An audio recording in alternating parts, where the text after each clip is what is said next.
Now whenever I'm at Costco, my internet connection suddenly drops, and I believe this is due to their concrete and steel construction that can act as a barrier to mobile phone signals, preventing them from reaching the device.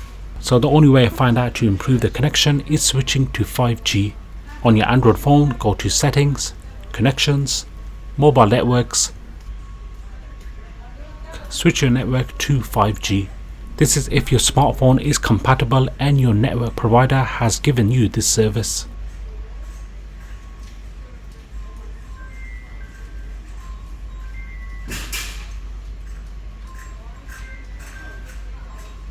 After switching, I had no issues connecting.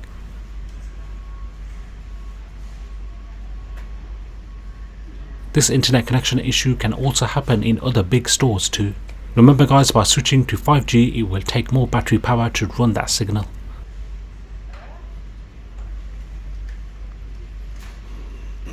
So next time you have any internet connection issues, try turning on 5G. Stay safe, peace.